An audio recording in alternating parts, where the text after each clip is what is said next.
Welcome back to Mr. BetonYou. In today's video, I'm going to give you 5 things you can do to stay positive and keep making money with DoorDash, Uber, Instacart, whatever gig apps you use. Let's go. Welcome back. If you're new here, we talk about how to use the gig economy to your benefit, whether it's part-time, full-time. Make that money and use it as a stepping stone to something better, whatever that means to you. And I chronicleize, is that even a word? I don't know. My journey in the gig economy. We've been doing it for 2 years on this channel. We've seen some failures, some successes, and it's been an incredible ride. Appreciate all the love and support. But if you're new, that's what we do here. Okay, I'm gonna give y'all 5. So when I first started DoorDash, I was very positive vibes. You know, I was like just loving it. And then you get into this phase, you do the gig apps enough, you start seeing some of the negatives. You start seeing how the merchants are, how the customers are. You have good days, you have bad days, right?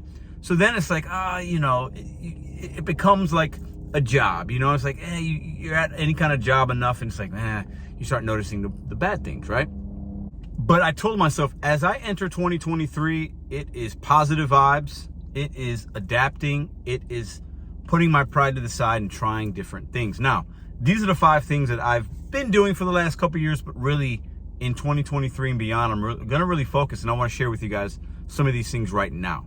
All right, we'll get the first thing out the way. I'm gonna start with a really good one, and the last one's gonna be super juicy, okay? This is gonna be for vets or new people, just something to think about as you're out there that has helped me along the way. Number 1, we do not take low orders, no tip orders. Now, I'm going to talk about it a little bit. Now, sometimes, you know, people ask me, how do you know there's not a tip? How do you know there's, you know, you don't, it's not 100% science. And what I mean by low orders, that's up to you. Because there are times that it's going to be slow. You're going to be like itching, like you want to make money. You see that $3 order going a mile. It's like, oh. Listen, stay away when you can.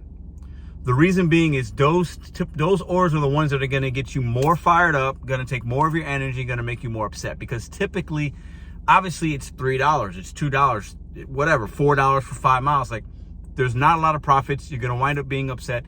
Those consumers historically will not leave you good instructions. They won't be ready.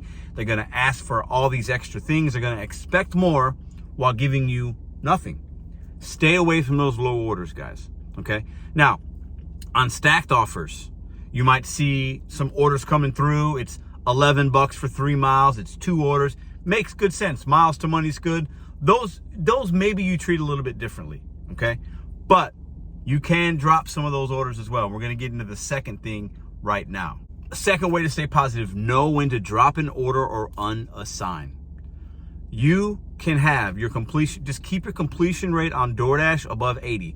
As far as the other apps, I think your cancellation rate can't go above 15% on Instacart, right? And with Uber Eats, I have no idea what it is. My cancellation rate's been super high. I don't think Uber Eats and Uber Rideshare really cares at all about that. But if somebody knows, drop a comment. But know when to drop an order.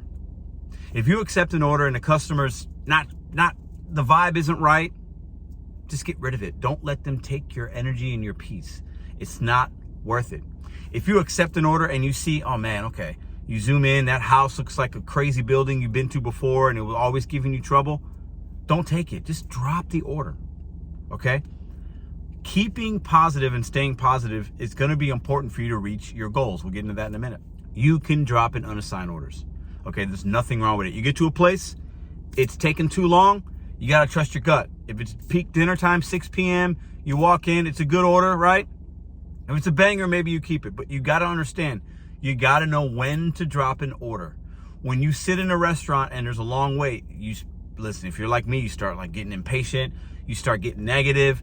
If you accept an order and a customer's treating you some type of way, just drop it. Don't even engage in conversation. Just let it go. Somebody else will take it and move on to the next one.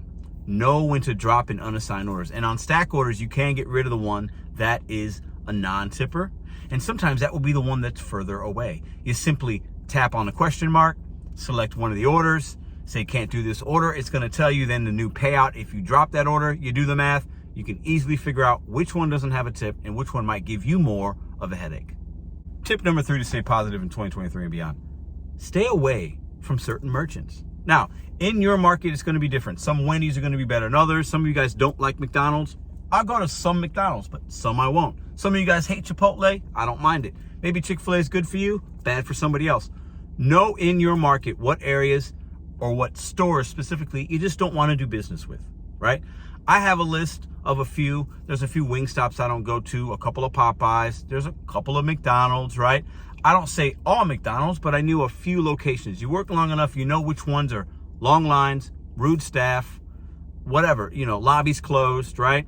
Orders, historically, they don't have them right, or they forget things, and then maybe you get a low customer rating, even though that's not your fault because the bag's sealed. Know in your market what stores you just stay away from. Even if it's $8 for a mile or two, if it's on my list, I don't go. Sometimes that can be hard because it makes great sense as far as monetary reasons, but if you keep going to the same store and having a bad experience, that's on you as a driver. Now, I will say this with one little caveat. There are stores I'll give a second chance to. Maybe it's been a couple of months, 3, 4, 5, 6 months. The staff turnover, the GM could be different, the management could be different. Procedurally, they might have gotten better. I'll give them another shot. It's not 100%. I'm just not going there ever. But sometimes you got to say, I don't want to go there for a while. I just can't do it. I can't do it. And within the app, you can't really set in any of these apps how to block it necessarily, right? You just can't do that. So you see a good order, it's from a place that's going to make you mad, don't go. Wait for the next offer. Tip number 4. This is an easy one. You got to have goals, and this is why. We should all have a monetary goal, a trip goal, whatever it is. You're chasing a quest, a promo. I want to make $100. I want to make $200. Hey, I'm grinding today. I'm going to be out all day. I want to make $400 today. Or, hey, I got my kids in school. They're going to be school for, 3-4 hours or whatever. It's a half day for them. You know what? I want to turn an app on and make $50. Have that goal, though. Because as you're out and you're running into things, some days everything lines up and it's like easy and perfect. And it's just so easy sometimes, this job. Other days, you turn your app on, nothing's coming through. It's a lot of trash. It's like, man, I got to turn on another app. I got to do this. I got to do that. I got to change zones. I have to, whatever that is, right? But when you have a goal and you work down from that, it makes it a little easier to stomach some of the issues that are happening. And if you can stay positive throughout that and you're chasing your monetary goal, your trip goal, whatever it is, it gives you something to look forward to. Because I got that $50 goal today. All right, I'm going to make this happen regardless. You keep telling yourself that. You put a picture of that goal somewhere in your car, something you can see, something you can reference on your phone. You got to have a goal. Don't just turn the app on and just say, I'm just going to do whatever today. Have a plan, have a goal. It's going to be easier for you to stay positive if you set that from the beginning of your shift. Number 5, Cinco. This is the most important for me lately and something that I've been sharing with you guys over the last several weeks. One of the most important things you can do to stay positive in the gig economy, whatever apps you work, is obviously there's going to be times it's going to be negative. But we have the power and control to turn the app off, disable it, deactivate yourself from it, try something else. Try something else. If you can't stay positive in the gig economy over the course of days, if you feel like it's mostly negative, I want you to try something else. There are endless opportunities out here to make money in the gig economy, not just food delivery. There's a lot of different things. There's W-2s. You can't stay positive if you do the same thing and expect a different results. We all know what that is. You got to stay, if you want to stay positive, you got to try something different sometimes. And there's nothing wrong with taking an L. Sometimes we got to put our pride to the side and say, this ain't working for me in my market. I can't work these apps and be positive like Pedro's trying to be. He's showing me he's getting good orders. He's staying positive. You know what? I'm not having that same experience. That's fine. Take the loss and start over with a different app, a W-2, a different way to make money. So in recap, drop orders that aren't good, okay, and do them quickly. Drop orders, unassigned orders. You got to be making sure you're setting goals, staying away from certain merchants. Don't deliver low paying orders, no tip orders. I do not recommend it. It's really easy to get aggravated with a customer for whatever reason. Just don't do business with them. Decline the offers, keep it moving. And number 5, try something different. Stop working the apps. If you can't be positive in it and if it's taking that much of your energy, try something different or work the apps in a different way. Being positive in 2023 and beyond and trying to have a good mental focus and staying focused on your goals is going to be really, really important in order for you to maximize your money, maximize your experience with whatever apps you have, and don't allow them to take your energy. You're in control. You're an independent contractor, right? You're self-employed. You're a hustler. Don't allow the apps to hustle you. You're doing the hustling.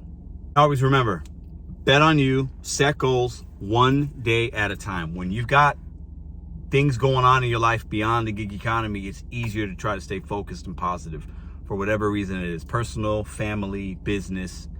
I still believe this is a good economy to be in for a lot of drivers to make money. Most of us do it part-time, and you're reaching your goals doing it part-time on your time.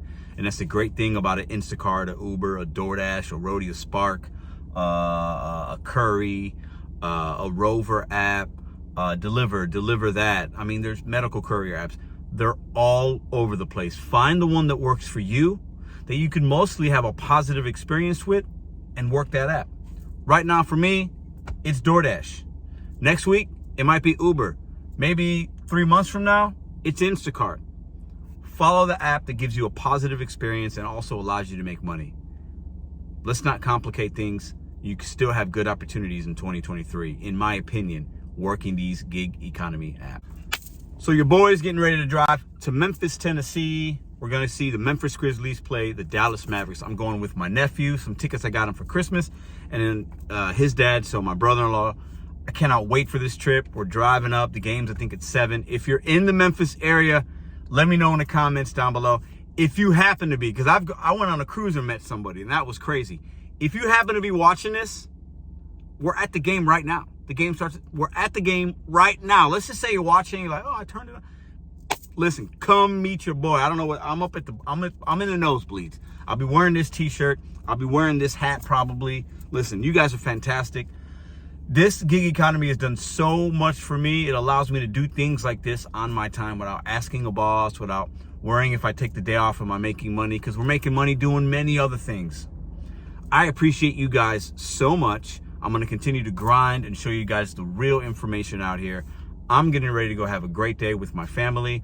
And I'll see you guys tomorrow in the Sunday Live. Special one for you guys. Possibly a special guest coming on. Let me know what you think about my 5 down below. 5 ways to stay positive in the gig economy in 2023 and beyond. And let me know what you do to stay positive. And any tips and tricks you might have for a new dasher. Something that they might be not have seen yet, but like a little tips from some of the OG vets. Drop them in the comments down below. Let's get a conversation started. I appreciate y'all 100, and I'll see you guys tomorrow.